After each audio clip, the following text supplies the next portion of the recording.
Salam sejahtera bagi kita sekalian, shalom, damai di hati.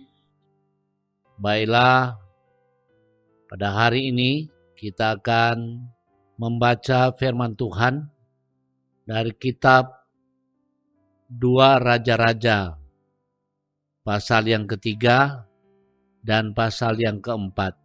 Dalam rangka kita melaksanakan program Gerakan Membaca Alkitab 365 hari dari Jemaat Bukit Moria Rike. Sebelum kita membaca firman Tuhan ini, mari kita satu dalam doa. Kita berdoa. Ya Allah, ya Tuhan yang kami puji dan kami besarkan, kami mengucap syukur limpah terima kasih kepadamu Tuhan. Oleh tuntunan kasih-Mu kami boleh ada sebagaimana kami ada hingga saat ini. Ya Tuhan, dalam rangka program Jemaat Bukit Moria Rike, Gerakan Membaca Alkitab 365 hari. Pada saat ini hamba-Mu, Engkau kiranya layakkan akan membaca firman-Mu yang terambil dari kitab 2 Raja-Raja, pasal yang ketiga dan pasal yang keempat. Layakkanlah hamba-Mu untuk membaca firman-Mu ini, dan tuntun Tuhan, jemaat Tuhan, baik jemaat Bukit Moria Rike maupun jemaat atau siapa saja yang boleh mendengarkan firman-Mu ini, boleh diberkati. Ini doa dan permohonan kami. Dalam Kristus Yesus Tuhan kami panjatkan doa ini kepadamu. Amin. Baiklah, saya akan membaca 2 Raja-Raja pasal yang ketiga dan pasal yang keempat dengan perikop Yoram berperang melawan Moab.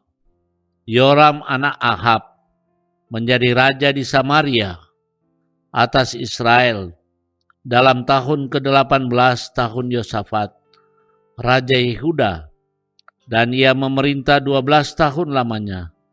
Ia melakukan apa yang jahat di mata Tuhan, tetapi bukan seperti ayahnya dan seperti ibunya. Ia menjauhkan tugu berhala Baal yang didirikan ayahnya. Namun demikian ia masih berpaut kepada dosa Yerobiam bin Nebat yang mengakibatkan orang Israel berdosa pula. Ia tidak menjauhinya. Mesa Raja Moab adalah seorang peternak domba. Sebagai upeti, ia membayar kepada Raja Israel 100.000 anak domba dan bulu dari 100.000 domba jantan. Tetapi segera sesudah Ahab mati, memberontaklah Raja Moab terhadap Raja Israel. Keluarlah Raja Yoram pada waktu itu dari Samaria. Lalu ia memeriksa barisan seluruh orang Israel. Selanjutnya ia menyuruh orang kepada Yosafat, Raja Yehuda dengan pesan, Raja Moab telah memberontak terhadap aku. Maukah engkau bersama-sama aku berperang melawan Moab? Jawabnya, aku akan maju. Kita sama-sama, aku dan engkau, rakyatku dan rakyatmu, kudaku dan kudamu. Lagi ia bertanya, melalui jalan manakah kita akan maju? Jawabnya, melalui padang gurun Edom. Maka berjalanlah Raja Israel dan Raja Yehuda dan Raja Edom. Tetapi sesudah mereka berkeliling 7 hari perjalanan jauhnya, maka tidak terdapat air untuk tentara dan untuk hewan yang mengikuti mereka. Lalu berkatalah Raja Israel, wahai Tuhan, telah memanggil ketiga raja ini untuk menyerahkan mereka ke dalam tangan Moab. Tetapi bertanyalah Yosafat, tidak adakah di sini seorang nabi Tuhan? supaya ia dengan perantaraannya kita meminta petunjuk Tuhan. Lalu salah seorang pegawai raja Israel menjawab, katanya, "Di sini ada Elisa bin Safat yang dahulu melayani Elia." Berkatalah Yosafat, "Memang padanya ada firman Tuhan." Sesudah itu pergilah Raja Israel dan Yosafat dan Raja Edom kepada Elisa. Tetapi berkatalah Elisa kepada Raja Israel, "Apakah urusanku denganmu? Pergilah kepada para nabi ayahmu dan kepada para nabi ibumu." Jawab Raja Israel kepadanya, "Jangan begitu, sebab Tuhan memanggil ketiga raja ini untuk menyerahkan mereka ke dalam tangan orang Moab." Berkatalah Elisa, "Demi Tuhan semesta alam yang hidup, yang di hadapannya aku menjadi pelayan, jika tidak karena Yosafat Raja Yehuda, maka sesungguhnya aku ini tidak akan memandang dan melihat kepadamu. Maka sekarang jemputlah bagiku seorang pemetik kecapi." Pada waktu pemetik kecapi itu bermain kecapi, maka kekuasaan Tuhan meliputi dia. Kemudian berkatalah ia, "Beginilah firman Tuhan, biarlah di lembah ini dibuat parit-parit, sebab beginilah firman Tuhan, kamu tidak akan mendapat angin dan hujan, namun lembah ini akan penuh dengan air, sehingga kamu serta ternak sembelihan dan hewan pengangkut dapat minum. Dan itu pun adalah perkara ringan di mata Tuhan. Juga orang Moab akan diserahkannya ke dalam tanganmu. Kamu akan memusnahkan segala kota yang berkubu dan segala kota pilihan. Kamu akan menumbangkan segala pohon yang baik. Kamu akan menutup segala mata air dan kamu akan merusakkan segala ladang yang baik dengan batu-batu." Keesokan harinya, ketika orang mempersembahkan korban, datanglah dengan tiba-tiba air dari arah Edom. Lalu penuhlah negeri itu dengan air. Ketika didengar seluruh orang Moab bahwa ketiga raja itu telah maju memerangi mereka, maka dikerahkanlah semua orang yang masih sanggup menyandang pedang, bahkan orang-orang yang lebih tua juga. Kemudian mereka ditempatkan di tepi perbatasan. Keesokan harinya pagi-pagi, ketika matahari bersinar atas permukaan air itu, tampaklah kepada orang Moab itu bahwa air di sebelah depannya merah seperti darah. Lalu berserulah, "Itu darah. Tentulah raja-raja itu telah membunuh-bunuhan, yang seorang membunuh yang lain. Maka sekarang marilah menjarah, hai orang-orang Moab." Tetapi ketika mereka sampai ke perkemahan orang Israel, maka bangkitlah orang Israel itu, lalu memukul orang-orang Moab, sehingga mereka lari dari situ, dan makin jauhlah mereka menerobos ke dalam Moab, sampai menewaskan orang-orang Moab itu. Mereka meruntuhkan kota-kota dan menutup setiap ladang yang baik dengan batu. Karena setiap orang melemparkan batu ke atasnya, mereka menutup segala mata air dan menumbangkan segala pohon yang baik, sampai hanya Kir Hareset saja yang ditinggalkan. Tapi kota ini ditembaki oleh orang-orang pengumban dari segala penjuru. Ketika Raja Moab melihat bahwa peperangan itu terlalu berat baginya, diambilnyalah 700 orang pemegang pedang. Bersama-sama dia, ia menerobos ke jurusan Edom, tapi tidak berhasil. Kemudian ia mengambil anaknya yang sulung akan menjadi raja menggantikan dia, lalu mempersembahkannya sebagai korban bakaran di atas pagar tembok.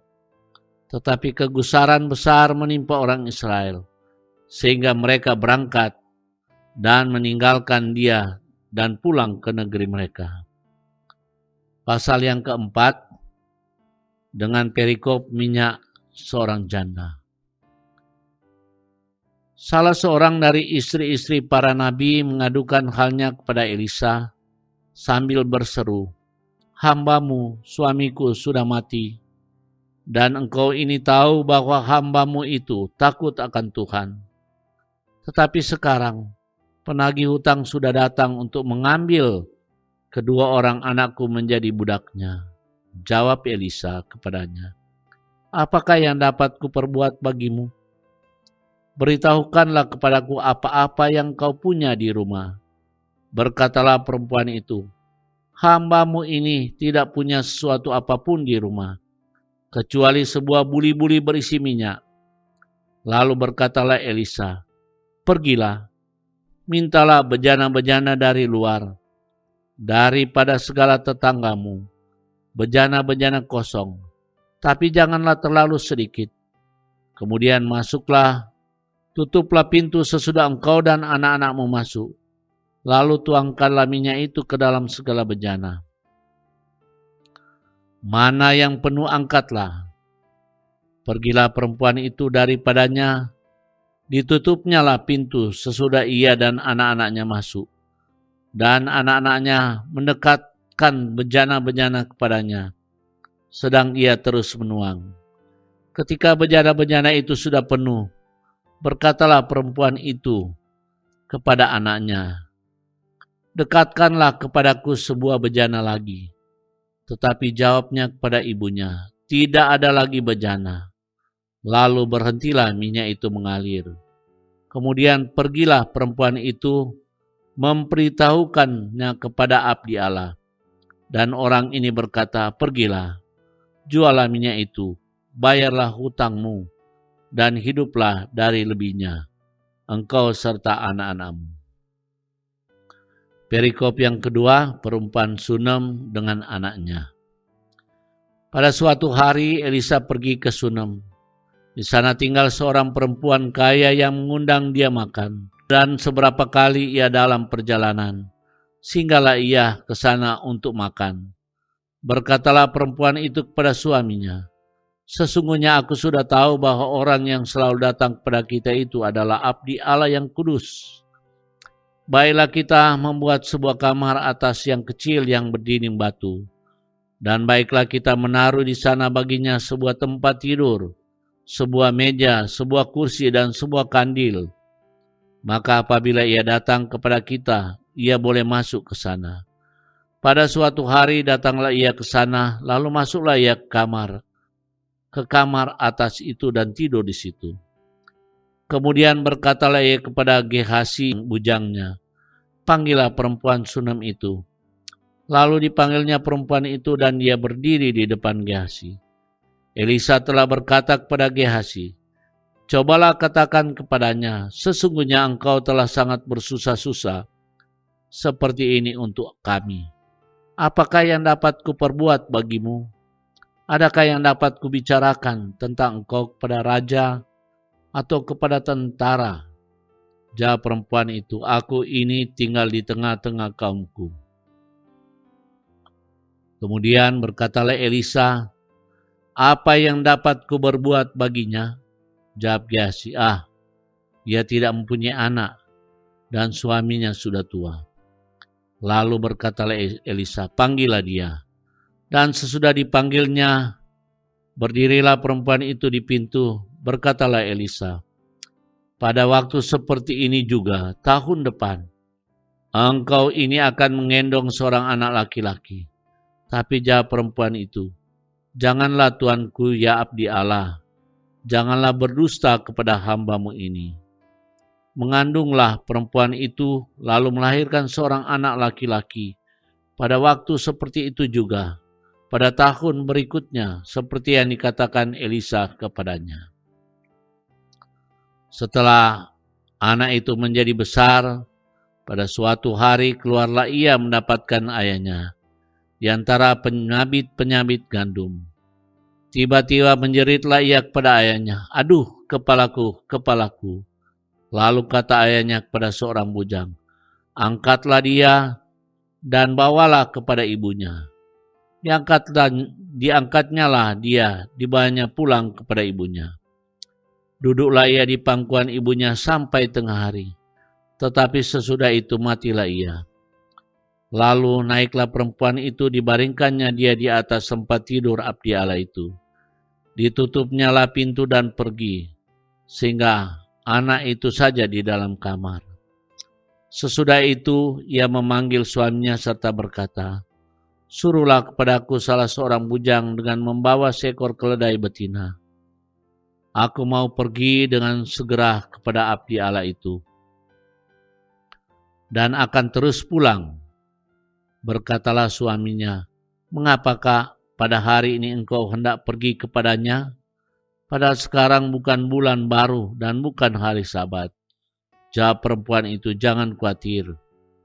Dipelanainya keledai itu dan berkatalah ia kepada bujangnya, "Tuntunlah, majulah, jangan tahan-tahan aku dalam perjalananku, kecuali bila kukatakan kepadamu." Demikianlah perempuan itu berangkat dan pergi kepada abdi Allah di Gunung Karmel. Sehingga sudah abdi Allah melihat dia dari jauh, berkatalah ia kepada Gehazi bujangnya, "Lihatlah perempuan Sunem itu datang." Larilah, menyongsonglah ia dan katakanlah kepadanya, "Selamatkah engkau? Selamatkah suamimu? Selamatkah anak itu?" Jawab perempuan itu, "Selamat." Dan sesudah sampai ke gunung itu, dipegangnyalah kaki abdi Allah itu. Tetapi Gehazi mendekat, hendak mengusir dia. Lalu berkatalah abdi Allah, "Biarkanlah dia, hatinya pedih. Tuhan menyembunyikan hal ini daripadaku, tidak memberitahukannya kepadaku." Lalu berkatalah perempuan itu, "Adakah aku minta seorang anak laki-laki daripada tuanku? Bukankah telah kukatakan, jangan aku diberi harapan kosong?" Maka berkatalah Elisa kepada Gehazi, "Ikatlah pinggangmu, bawalah tongkatku di tanganmu, dan pergilah. Apabila bertemu dengan seseorang, janganlah beri salam kepadanya. Dan apabila seorang memberi salam kepadamu, janganlah balas dia. Kemudian taruhlah tongkatku di atas anak itu." Tapi berkatalah ibu anak itu, "Demi Tuhan yang hidup, dan demi hidupmu sendiri yang sesungguhnya aku tidak akan meninggalkan engkau." Lalu bangunlah Elisa dan berjalan mengikuti perempuan itu. Adapun Gehazi telah berjalan mendahului mereka dan telah menaruh tongkat di atas anak itu. Tapi tidak ada suara dan tidak ada tanda hidup. Lalu kembalilah ia menemui Elisa serta memberitahukan kepadanya, katanya, "Anak itu tidak bangun." Dan ketika Elisa masuk ke rumah, ternyata anak itu sudah mati dan terbaring di atas tempat tidurnya. Sesudah ia masuk, ditutupnyalah pintu sehingga ia sendiri dengan anak itu di dalam kamar. Kemudian berdoalah ia kepada Tuhan. Lalu ia memeringkan dirinya di atas anak itu, dengan mulutnya di atas mulut anak itu, dan matanya di atas mata anak itu, serta telapak tangannya di atas telapak tangan anak itu. Dan karena ia meniarap di atas anak itu, maka menjadi panaslah badan anak itu. Sesudah itu ia berdiri kembali dan berjalan dalam rumah itu, sekali ke sana dan sekali ke sini. Kemudian ia meniarap pula ia di atas anak itu. Maka bersinlah anak itu sampai 7 kali, lalu membuka matanya.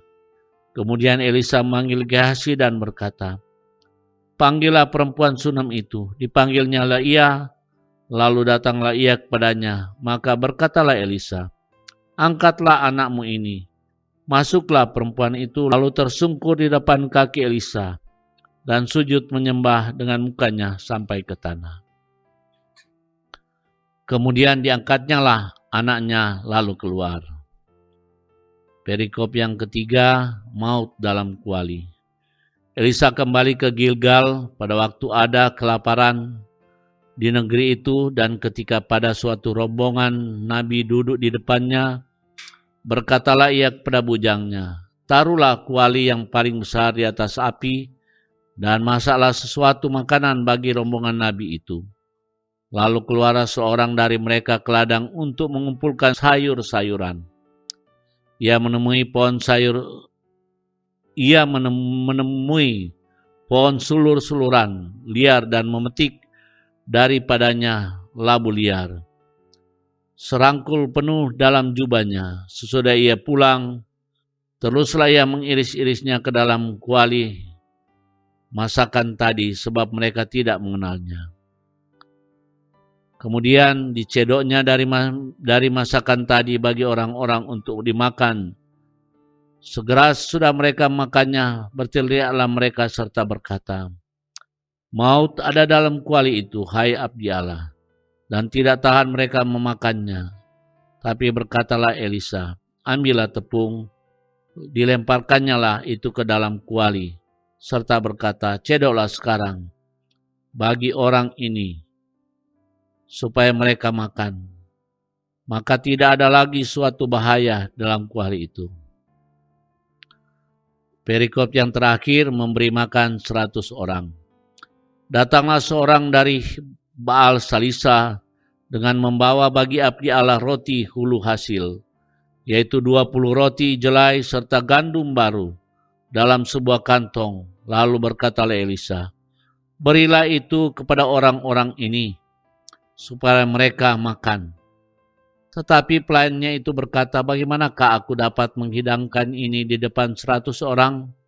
Jawabnya, "Berikanlah kepada orang-orang itu, supaya mereka makan, sebab begitulah firman Tuhan. Orang akan makan, bahkan akan ada sisanya. Lalu dihidangkannya lah di depan mereka, maka makanlah mereka, dan ada sisanya sesuai dengan firman Tuhan." Demikianlah pembacaan firman Tuhan dalam kitab 2 Raja-Raja pasal yang ketiga dan pasal yang keempat dalam rangka program membaca Alkitab Jemaat Bukit Moririke selama 365 hari. Marilah kita berdoa.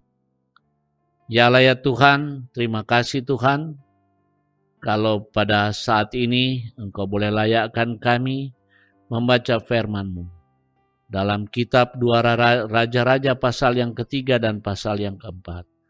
Kiranya firman-Mu yang sudah kami baca, kami dengarkan bersama-sama, boleh tertanam dalam hati dan pikiran kami, boleh menjadi pedoman dalam kami menjalani hidup dan kehidupan kami, dan boleh menjadi berkat bagi kami semua, baik secara pribadi, baik keluarga maupun dalam berjemaat. Ini doa dan permohonan kami Tuhan. Dalam nama Kristus Yesus Tuhan kami panjatkan doa ini kepadamu. Amin. Demikian, shalom, damai di hati, puji Tuhan. Terima kasih.